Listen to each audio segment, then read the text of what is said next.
Hey guys, good morning. Ada moना-मोनाब्ला good evening. So guys, बिराद गोबावनि उनाव दिनै खेबसे फाइनाल नायदो र' माबोरै जायो गाइस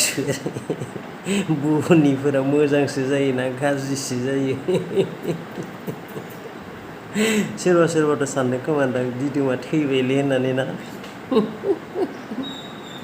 आरो सोरबा सोरबा सानदों खोमादां मा जाखोथाय साननैसो बिराद गरमा गरमनि होसिन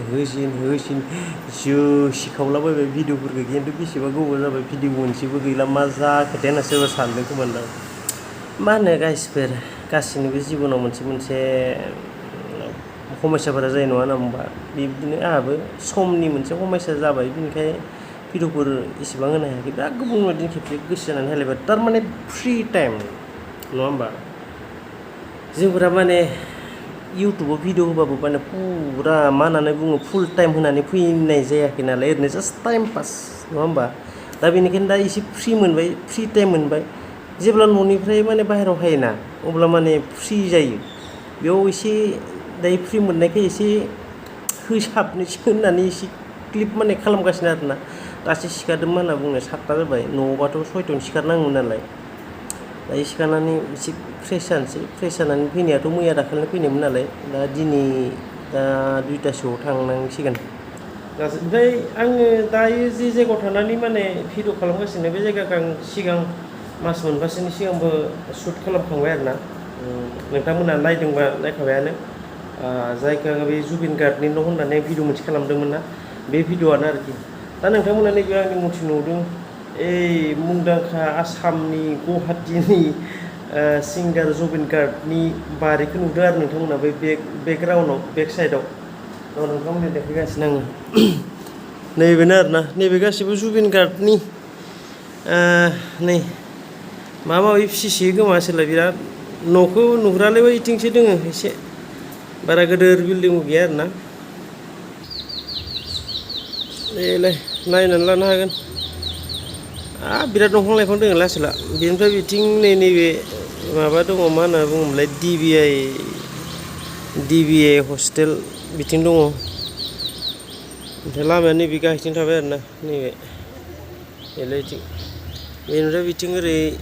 बैथिं ब्रह्मपुत्र थाबाय जास्ट बेनोसै आरोना गाइस मा होननानै बुंनो जास्ट टाइम पास जेबो गेदेर मोनसे माने कन्टेन्ट गैया आरोखि ओरैनो जास्ट टाइम पास होनना बुंदों आं जास्ट ओरैनो टाइम पास माने माथो कन्टेन्ट मोजां लाबोनो रोङो नङा होमबा जोंफोरलाय ओमफ्राय बेफोरनो आरोना जोंनिया बेदा नैबेयाव सासे रुममेट दङ आं बैयाव थायो हरनै जासिगोन आरोना बेयावनो दा बेनिफ्राय दिनै जों थांनाय जासिगोन आरोखि अके गाइस दायो दुगैबाय एसे फ्रेश जाबाय माने बिल्डिंनि माखासे भिउफोरखौ आरो साखाथि फाखाथिनि माखासे भिउफोरखौ एसे देखायसै नङा होनबा भिडिअखौ खालामबाय जेथिया बिथिं बिदि आंनि रुमा जिथिं थांबाबो बिथिं नायहरबाबो खालि जुबिननि बारिखौ बेनिफ्राय आयना नायबाबो जुबिननि बारिखौ नुयो आरोखि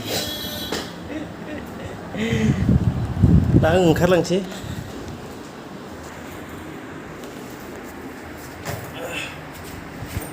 अके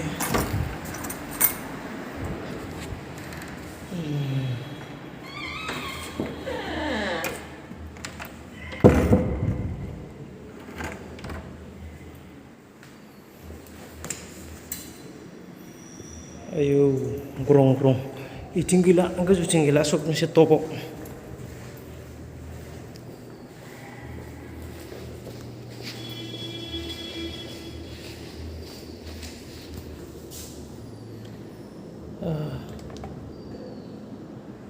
दिनै नम्बरावसो दङ जाबा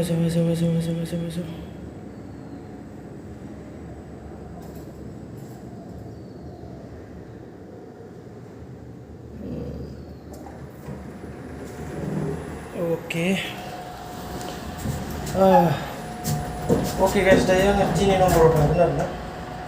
दिनै नम्बराव एसे खामानि दङ रिसेपसन अके रिसेपसन खालामनानै लायो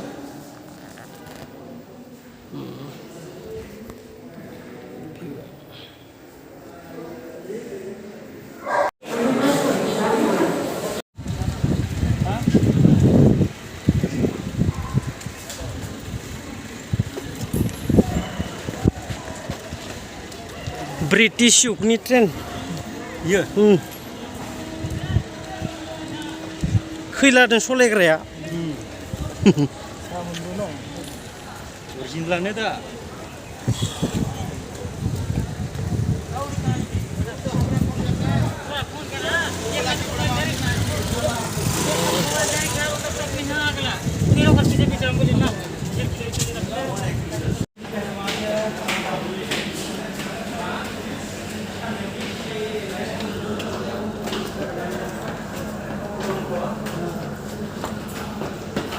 हाबावगोन ना बे गाखोनो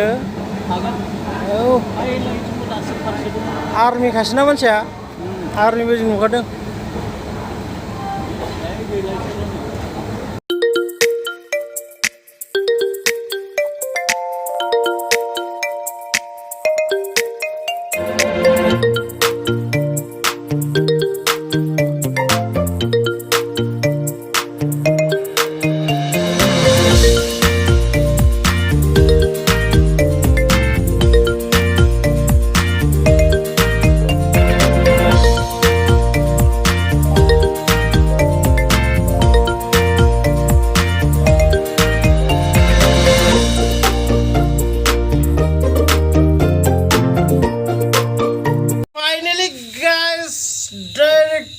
to the my home building Didwisw आंनि सुपार सिटआव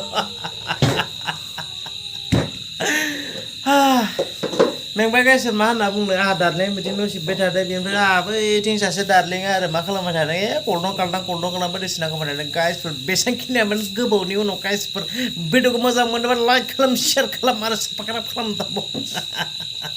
जाबाय बे फाग्लाफोर